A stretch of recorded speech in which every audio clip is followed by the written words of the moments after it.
I wasn't meant to hear that conversation, but once I did, I realized my family had been hiding something for years. Family secrets. I wish I never heard. It started like any normal evening. Dinner was late.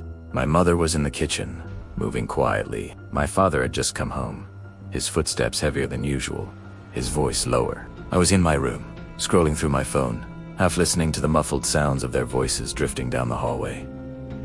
It was background, noise familiar, easy to ignore. Until toi senti. We can't keep this from him forever.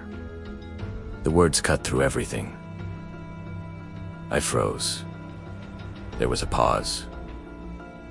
A long one. Then my mother's voice softer. Worried. We don't have a choice. My chest tightened.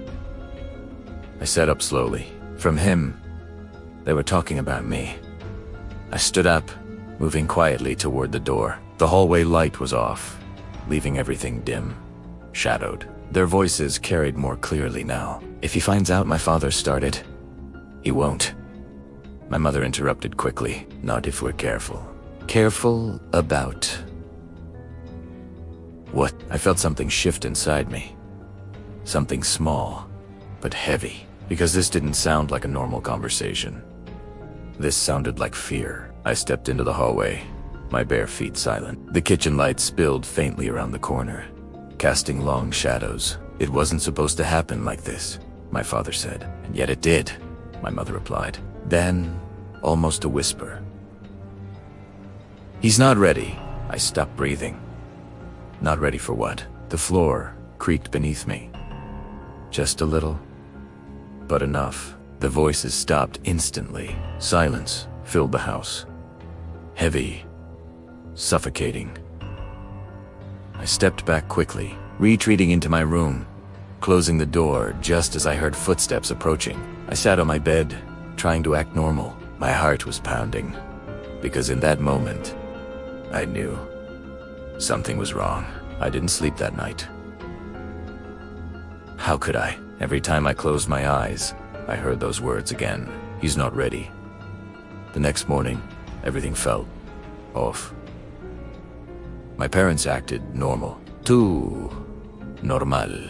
I watched them carefully during breakfast, searching for any sign, any hint of what they were hiding. Nothing. Just routine. Just silence. Hey, was everything okay last night? I asked, trying to sound relaxed. My mother didn't even look up from her coffee. Of course. Too quick. Too rehearsed. That's when I knew. They were lying. Over the next few days, I paid attention to everything. The sudden phone calls they took in private. The locked door to my father's study. And then I found the key. It happened by accident. I was doing laundry when I noticed my father's jacket hanging near the door. Inside, a small metal key. Old, worn, different from any key in the house.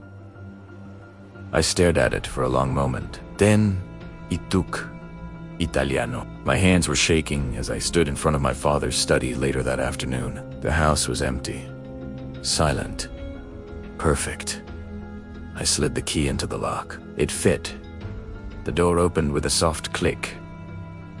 Inside, the room felt colder. Everything looked normal at first glance. Bookshelves, desk, papers neatly stacked. But there was something else. A cabinet. Locked. The key turned again. The cabinet opened. And inside were files. Dozens of them. Each one labeled with dates and names. I scanned them quickly, my heart racing. None of the names were familiar until I found one that was mine. I pulled the file out slowly. It felt heavier than it should have. Inside, there were documents, photographs, records, subject exhibits, consistent behavioral patterns. Memory retention remains incomplete. Continue observation. Subject observation. Then I saw the photos. They weren't normal. They saw with me. in places I'd never been.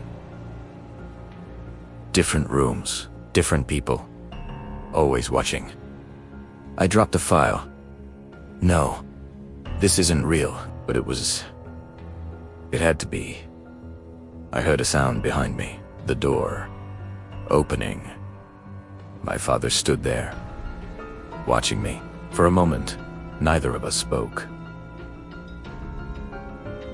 Then he sighed. You weren't supposed to find that. What is this? I demanded, my voice shaking. He stepped into the room. It's complicated. No, I snapped. You've been lying to me. Then he said something that made everything worse. You're not who you think you are. The room felt like it tilted. Before he could answer, my mother appeared in the doorway. Her expression was different. Not worried, not scared. Resolved. It's time, she said quietly. Time for what? I asked. They exchanged a look. You need to remember. She reached out, placed her hand on my shoulder, and suddenly, pain. Sharp. Blinding. My vision blurred. Images. Flashes. Memories. But not mine. A facility, bright lights, cold walls, voices, watching, testing. And me, not as I am now, but younger, confused, trapped. No, I gasped, collapsing to my knees. The memories kept coming, faster, stronger. Experiments, failures, subjects, and then an incident, screams, chaos, running, breaking free. And the truth.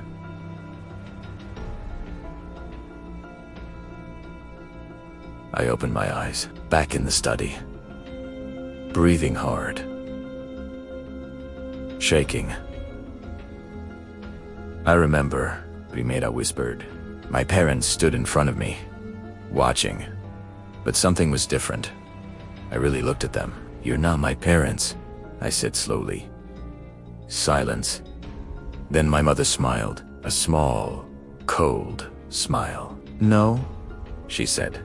Then who are you? We're your handlers. The word hit harder than anything else. Handlers, you were never meant to live a normal life. This, he gestured around the room. This was containment. Everything around me felt fake. All these years, I whispered. My mother stepped closer. We were waiting. For what? For you to remember who you really are. A long pause. Then something inside me shifted. A feeling. Dark. Powerful. Familiar. And suddenly, I understood not just what they were saying, but what I had done, what I was capable of. I slowly stood up and smiled, because the truth wasn't something they were hiding from me. It was something they were protecting the world from. Me.